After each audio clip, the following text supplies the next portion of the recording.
আমি বনগাঁ উত্তর এবং দক্ষিণবাসীদের কথা দিয়ে যাচ্ছি, এই মাইকে দাঁড়িয়ে, এই প্লেয়ার্স অ্যাসোসিয়েশনের মাঠে দাঁড়িয়ে ডাকুর সাম্রাজ্য, অবৈধ সাম্রাজ্য আমি স্বপন মজুমদার যদি ভেঙে চুরমার না করতে পারি, আমি এই পশ্চিমবঙ্গেই বসবাস করব না।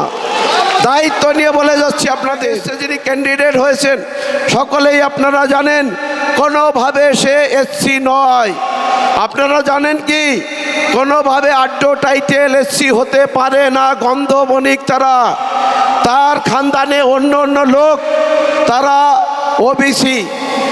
আমি সেন্সাস রিপোর্ট বের করেছি 2011 সেখানে তাদের পরিষ্কার দেওয়া রয়েছে তারা ওবিসি।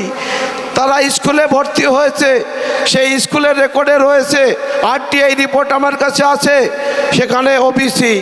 এবং পরবর্তীতে ভোটে দাঁড়িয়েছে, সেখানেও ওবিসি। তারপরে কি এমন জাদু খাটালো না প্রভাব খাটালো না ডাকাতি করলো যে কয়েকদিনের মধ্যে, একদিনের মধ্যে এসসি কার্ড বের করে তার মেয়েকে এখানে ভোটে দাঁড় করিয়ে দিয়েছে। পশ্চিমবঙ্গের যে বেহাল দশা, এই সরকার, পশ্চিমবঙ্গের সরকার বর্তমানে পশ্চিমবঙ্গের সাধারণ জনগণের সঙ্গে যেভাবে দ্বিচারিতা করছে, মিথ্যাচার করছে, পশ্চিমবঙ্গকে যেভাবে ভিখারিতে পরিণত করেছে, বর্তমান পশ্চিমবঙ্গ 8 লক্ষ কোটি টাকা ঋণ। আর মুখ্যমন্ত্রী মমতা ব্যানার্জি সে বলছে আমাদের এখানে চপ শিল্প হচ্ছে, মুড়ি ভাজা, তেলে ভাজা, এগুলো নাকি তার শিল্প, এই করে নাকি মানুষের জীবনযাপন হবে। বন্ধুগণ, আমরা সকলে জানি এই পশ্চিমবঙ্গে একসময় সারা ভারতবর্ষের মধ্যে সব থেকে অর্থনৈতিকভাবে এগিয়ে থাকা রাজ্য ছিল এবং শিল্প 1 নম্বর রাজ্য ছিল। অন্য রাজ্য থেকে আগে মানুষ কাজ করতে আসতো, আর এখন এই পশ্চিমবঙ্গ থেকে 60 থেকে 70 হাজার মানুষ পরিযায়ী শ্রমিক অন্য রাজ্যে গিয়ে কাজ করতে হয়। এটা আমাদের অত্যন্ত দুর্ভাগ্যজনক। বিগত 78 বছরে এই পশ্চিমবঙ্গ 3টি দল শাসন করেছে, কংগ্রেস, সিপিএম এবং তৃণমূল কংগ্রেস। তাদের ভুল সিদ্ধান্ত, ভুল নীতির কারণে আমাদের এই পশ্চিমবঙ্গবাসীকে একদম খাদের কিনারে নিয়ে এসেছে, একদম দেউলিয়া করে রেখেছে এই 3টি সরকার, অর্থনৈতিকভাবে পঙ্গু করে রেখেছে। বিগত 15 বছরে মমতা ব্যানার্জির সরকার এই বাংলা থেকে 22,000 শিল্প তাড়িয়েছে এবং বন্ধ করেছে, এবং 6,500 শিল্প এই বাংলা ছেড়ে পালিয়েছে শুধুমাত্র মমতা ব্যানার্জির সিন্ডিকেট রাজনীতির কারণে। তার কারণ তারা শুধু সিন্ডিকেট, তোলাবাজি, খুন, ধর্ষণ, রাহাজানি, এছাড়া এই মমতা ব্যানার্জির দলের অন্য কোনো কাজ তাদের মধ্যে নেই। বাংলার সমস্ত ধরনের ঘোটালা তারা করে রেখে দিয়েছে, সেটা কয়লা হোক, বালি হোক, গরু হোক, এবং অবশেষে সরকারি জমি থেকে শুরু করে গাছ সব লুটপাট করে তারা খেয়ে নিয়েছে। এখন অবশিষ্ট মানুষের, কিছুদিন আগে দেখলাম মরা মানুষের চোখ পর্যন্ত মানুষ বিক্রি করে দিয়েছে মমতা ব্যানার্জি মুখ্যমন্ত্রী, তিনি আবার হেলথ মিনিস্টার। এই বাংলায় আইনের শাসন নেই, আইন সম্পূর্ণভাবে মেরুদণ্ডহীন। তাই বাংলায় গণতন্ত্র ফিরে পেতে আমাদের ভারতীয় জনতা পার্টির যশস্বী প্রধানমন্ত্রী, তার নেতৃত্বে এখানে সরকার যদি আমরা করতে পারি, বাংলার মানুষ বেঁচে যাবে। বাংলায় এই 8 লক্ষ কোটি টাকা ঋণের বোঝা আমরা শোধ করতে পারবো। বাংলায় শিল্পপতিরা আসবে, এখানে শিল্পায়ন হবে, এখানে মানুষ কর্মসংস্থান পাবে। আমাদের ঘরের ছেলেমেয়েরা বাড়ি বসে কাজ করে তার পরিবারের সঙ্গে থাকতে পারবে। তাই বন্ধুগণ, আমরা সকলে মিলে দলে দলে আর একটি দিন অপেক্ষা করব না। এই তৃণমূলের হারমাত বাহিনীদের একসঙ্গে কাঁধে কাঁধ মিলিয়ে বাংলা থেকে বিদায় দেওয়ার জন্য আমরা এখান থেকে সংকল্প নিয়ে যাব। অন্যদিকে আমার অপোজিটে যিনি ক্যান্ডিডেট, তার সম্পর্কে আপনারা সকলে জানেন এবং তার মা বাবা সম্পর্কেও জানেন। তার মা বাবা বনগাঁ সাব ডিভিশনে বা বনগাঁ শহরে কিভাবে লুট, রাহাজানি, খুন সব পেশায় মত্ত ছিলেন। বনগাঁ মানুষ তাদের বিদায় দেওয়ার জন্য কঠোর চেষ্টা করেছেন, তারা পৌরসভা থেকে বিদায় নিয়েছেন। পরবর্তীকালে তার নজর পড়েছে বনগাঁ দক্ষিণে। বনগাঁ দক্ষিণের মানুষ সেই ভুল আর কাজ করবে না। আমরা সকলে জানি কিছুদিন আগে আমার এগেনস্টে যিনি ক্যান্ডিডেট হয়েছেন তার বাবা 2800 কোটি টাকার ঘোটালায় জেলখানায় গিয়েছিলেন।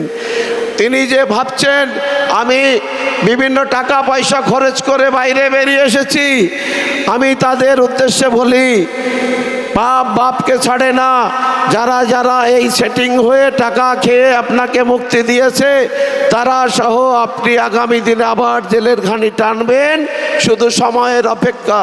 বনগাঁ পৌরসভার টাকা দিয়ে হোটেল পুলসাইড এবং iron goat club crore crore টাকা ব্যয় করে সরকারি টাকায় করা হয়েছে, সেটা নিজের নামে আবার জবরদখল করে নিয়েছে। একটা কোটি কোটি টাকার প্রপার্টি 5,000 টাকার বিনিময়ে নিজের নামে সেটা লিজ নিয়েছে। কত বছরের জন্য জানেন? আমরা জানি সরকারি সম্পত্তি 99 বছরের জন্য লিজ হয়, কিন্তু তিনি নিয়েছেন 999 বছরের জন্য লিজ। এ কত বড় ডাকাত, এখান থেকে আপনারা প্রমাণ পেয়ে যাবেন। আর আয়রন গোট ক্লাব, সেখানে পৌরসভার টাকায় ক্লাব করে সেই নিজের নামে সেটা জবরদখল লিখে নিয়ে পৌরসভার থেকে 60 লক্ষ টাকা সেখানে ডিপোজিট দিয়ে আবার তাকে মাসে মাসে 30,000 টাকা ভাড়া দিতে হয়। এর হিসাব আগামী 4 মের পরে আমরা নেওয়া শুরু করব। আমরা মহামান্য আদালতের মাধ্যমে এই সমস্ত রিট পিটিশন আমি অলরেডি করে দিয়েছি। তার মহামান্য আদালতের রায়ে আমরা আগামী দিনে, যেমন আমাদের প্রধান অতিথি মুখ্যমন্ত্রী হেমন্ত বিশ্ব শর্মাজি আমাদের মধ্যে এসেছেন, সেখানে যা অবৈধ নির্মাণ সবগুলো বোলডোজার দিয়ে ভেঙে চুরমার করে গণতন্ত্র প্রতিষ্ঠা করেছেন। আমরাও এই বনগাঁর বুকে আগামী দিনে বোলডোজার লাগিয়ে এই বনগাঁর মানুষকে স্বস্তি দিব। বনগাঁর মানুষকে গণতন্ত্র প্রতিষ্ঠা করার প্রতিশ্রুতি এই মাইক থেকে আমি আপনাদের সামনে এলান করছি। যিনি ক্যান্ডিডেট হয়েছেন সকলেই আপনারা জানেন, কোনোভাবে সে এসসি নয়। আপনারা জানেন কি, কোনোভাবে আড্ড টাইটেল এসসি হতে পারে না। গন্ধ বণিক তারা, তার খানদানে অন্য অন্য লোক, তারা ওবিসি। আমি সেন্সাস রিপোর্ট বের করেছি 2011 সেখানে তাদের পরিষ্কার দেওয়া রয়েছে তারা ওবিসি। তারা স্কুলে ভর্তি হয়েছে, সেই স্কুলের রেকর্ডে রয়েছে, আরটিআই রিপোর্ট আমার কাছে আছে, সেখানে ওবিসি। এবং পরবর্তীতে ভোটে দাঁড়িয়েছে, সেখানেও ওবিসি। তারপরে কি এমন জাদু খাটালো, না প্রভাব খাটালো, না ডাকাতি করলো যে কয়েকদিনের মধ্যে, একদিনের মধ্যে এসসি কার্ড বের করে তার মেয়েকে এখানে ভোটে দাঁড় করে টাকা কোটি কোটি টাকা খরচ করে ভাবছে আমি এখানে জিতে যাব। বাংলার জনগণ, বনগাঁ দক্ষিণবাসী, এই ভুল কাজটি কোনোভাবে করবেন না। বনগাঁ উত্তরের মানুষ যে জ্বালায় ভুগেছিল, তারা আমার কাছে সবাই প্রতিনিয়ত যোগাযোগ করে, দাদা আমরা তো পারিনি, আপনি পারবেন, আমাদের দৃঢ় বিশ্বাস আছে। উত্তর এবং দক্ষিণবাসীদের কথা দিয়ে যাচ্ছি, এই মাইকে দাঁড়িয়ে, এই প্লেয়ার্স অ্যাসোসিয়েশন মাঠে দাঁড়িয়ে ডাকুর সাম্রাজ্য, অবৈধ সাম্রাজ্য আমি স্বপন মজুমদার যদি ভেঙে চুরমার না করতে পারি, আমি এই পশ্চিমবঙ্গেই বসবাস করব না। দায়িত্ব নিয়ে বলে যাচ্ছি আপনাদের, এখানে সন্ত্রাসী কার্যকলাপ চালানো হচ্ছে। বিজেপিকে টোটো দেওয়া যাবে না, অটো দেওয়া যাবে না, মাঠ পারমিশন দেওয়া যাবে না, তার বাবার পৈতৃক সম্পত্তি। এই ফাজলেমি, এই দাদাগিরি এই বনগাঁ দক্ষিণে চলবে না। আমি বলে যাচ্ছি মাইকে, কান খুলে তৃণমূলের গুন্ডাগুলো শুনে রাখো, আগামী 4 মের পরে যে চোর গুন্ডাগুলো দীর্ঘদিন গরিব মানুষের লুট করে খেয়েছেন, তার হিসাব নেওয়ার সময় এসে গিয়েছে।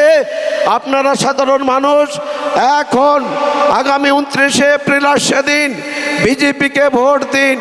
আগামী 29 এপ্রিল আসছে দিন, বিজেপিকে ভোট দিন। সকাল সকাল গিয়ে পদ্ম ফুল প্রতীক চিহ্নে 5 নম্বর বোতাম চেপে আমাকে ভোট দিন, বিজেপিকে ভোট দিন, নরেন্দ্র মোদীর হাত শক্ত করুন।